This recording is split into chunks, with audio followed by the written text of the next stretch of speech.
Middle east से एक नया घटनाक्रम अब सामने आया है।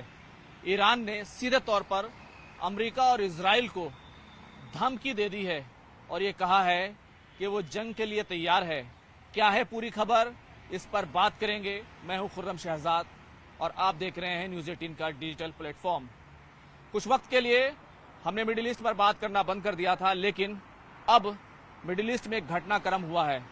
दरअसल ईरान के जो प्रेसिडेंट हैं मसूद पेज़ेश्कियान, उन्होंने अल जजीरा को कल एक इंटरव्यू दिया है और उस इंटरव्यू में उन्होंने साफ कर दिया है कि अमेरिका इजराइल कुछ भी कर लें, लेकिन ईरान का जो न्यूक्लियर प्रोग्राम है वो रुकने वाला नहीं है।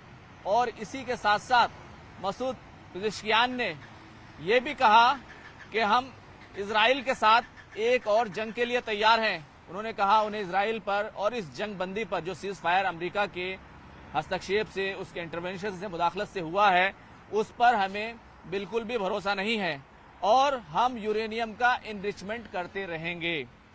तो सीधे तौर पर इजराइल को, अमेरिका को ईरान ने खुला चैलेंज किया, खुली चुनौती दे दी है कि हम अपने न्यूक्लियर प्रोग्राम से पीछे हटने वाले नहीं हैं। और ये कब हुआ है?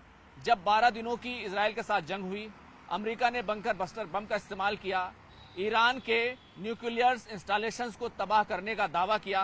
ये तमाम चीजें हुई और उसके बाद अमेरिका ने लगातार डिप्लोमेसी के जरिए दबाव बनाया। इजरायली प्रधानमंत्री, वजीर आजम, वो खुद ट्रंप से मिलने गए और उसके बाद उन्होंने वहां पर जाकर ईरान को लेकर रणनीति बनाई।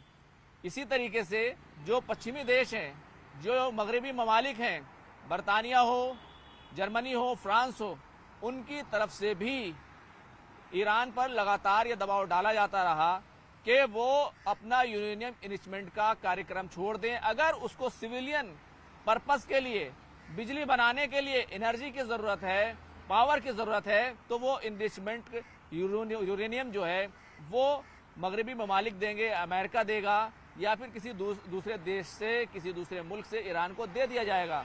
लेकिन उसको न्यूक्लियर इनरिचमेंट को छोड़ना होगा और उसी के साथ अमेरिका के साथ डील होगी। अब इसमें जो रूस है, जो ईरान का अब तक साथ देता आ रहा था, रूस ने भी यहां तक के ईरान का साथ छोड़ दिया था और ये कहा था कि ईरान को अमेरिका के साथ जीरो इनरिचमेंट न्यूक्लियर जो यूरेनियम है उस पर डील कर लेनी चाहिए।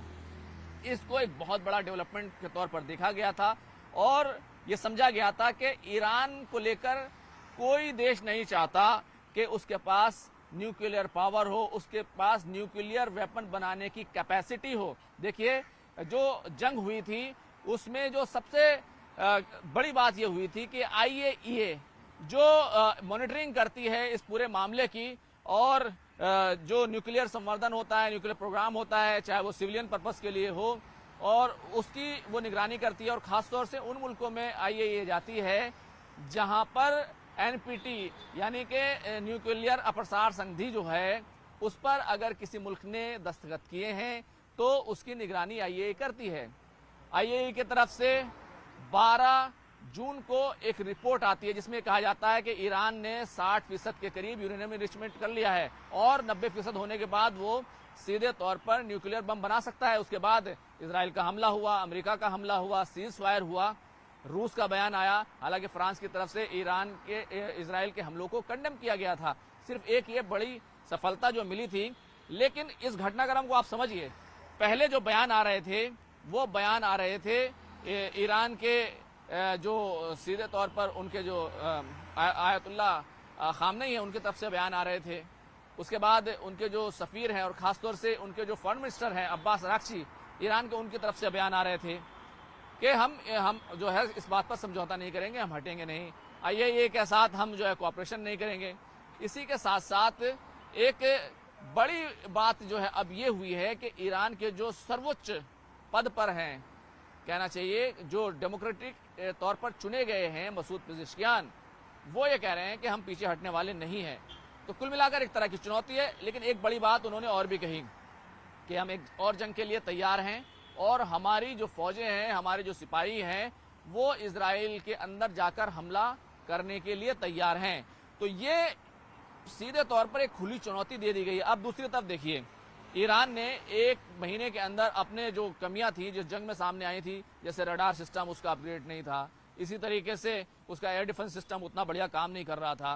काम कर रहा था, बहुत सारे जो ड्रोन हैं, मिसाइल्स हैं, उनको गिराया गया और कई बार ये दावा भी किया गया कि इजराइल के फाइटर्स जो हैं, प्लेन हैं, उनको भी मार गिराया गया, लेकिन वो उतना भरपूर और मुअस्सिर और उतना ताकतवर नहीं था। लेकिन अब ईरान ने 1 महीने के अंदर इन तमाम चीजों को अपग्रेड किया। उसमें चाइना का साथ मिला, उसमें रशिया का साथ मिला, लेकिन दूसरी तरफ इजराइल की भी खामियां निकलकर सामने आ गई थी कि इजराइल का जो 3 लेयर एयर डिफेंस सिस्टम है, एरो 3 है, आयरन डोम है और थर्ड है जो अमेरिका का दिया हुआ जो एयर डिफेंस सिस्टम है, उसको भी भेदने में, उसके अंदर शगाफ पैदा करने में ईरान के मिसाइलों ने कामयाबी हासिल की और बड़ी तबाही जो है इजराइल को पहली बार उसमें हुई। और इजराइल इस बात से इनकार नहीं कर सकता। इजराइल जो है इस तबाही को देखकर घबरा गया था। उसके बाद अमेरिका ने इस पूरे मामले में इंटरवेंशन किया और फिर सीज फायर कराया। लेकिन इजराइल कितना घबराया हुआ है, उसने एक नया प्रोजेक्ट शुरू किया है। उस नए प्रोजेक्ट में जो एरो 3 का उसका मिसाइल एयर डिफेंस सिस्टम है, जो मिसाइल्स को नाकाम करने के काम आता है, उसको एरो 4 का प्रोजेक्ट जो है वो शुरू कर दिया है। यानी एरो 4 ऐसा प्रोजेक्ट ऐसा होगा कि बहुत सारी मिसाइलें नीचे परवास करती हैं, बहुत नीचे सतह पर परवास करती हैं, उसमें सीधे तौर पर जो उनको पकड़ना मुश्किल होता है, रडार सिस्टम में नहीं आती। इसी तरीके से हाइपरसोनिक मिसाइल जो है वो आवाज की गति से ज़्यादा तेज़ी से जो है काम करती हैं, जो खासतौर से ईरान की मिसाइल फतेह है, सिजील है और खैबर शिकन है, ये जो मिसाइलें हैं इन्होंने काफ़ी तबाही फैलाई। तो इसको देखते हुए इजराइल भी घबराया हुआ है, वो भी तैयारी कर रहा है, दूसरी तरफ ईरान भी तैयारी कर रहा है। कुल मिलाकर जो खतरा है वो बना हुआ है, लेकिन अभी तक ईरान की क्या कैपेसिटी है और वो क्या कर सकता है, उसके पास और कितने हथियार हैं, इन तमाम चीज़ों की कोई खास बड़ी जानकारी नहीं है। अलबत्ता ये जानकारी ज़रूर निकल कर सामने आई कि अमेरिका ने जो बंकर बस्टर बम गिराए थे उससे शायद ईरान को वो नुकसान नहीं पहुंचा। उसका जो न्यूक्लियर इंस्टॉलेशंस हैं वो अभी भी बरकरार हैं और यही वजह है कि ईरान ये बातें कर रहा है कि हम अपने सिविलियन न्यूक्लियर प्रोग्राम से पीछे नहीं हटेंगे। एटम बम तो हम नहीं बनाएंगे, लेकिन कब ईरान एटम बम बना लेगा ये बताकर थोड़ी बताएगा। तो कुल मिलाकर एक बड़ी चुनौती जो है वो दी गई है और ईरान ने साफ कर दिया है कि हम अब पीछे हटने वाले नहीं हैं। ये खबर आपको कैसी लगी हमें जरूर बताइएगा और अच्छी लगे खबर तो शेयर कर दीजिएगा। खुर्रम शहजाद, न्यूज़ 18 दिल्ली।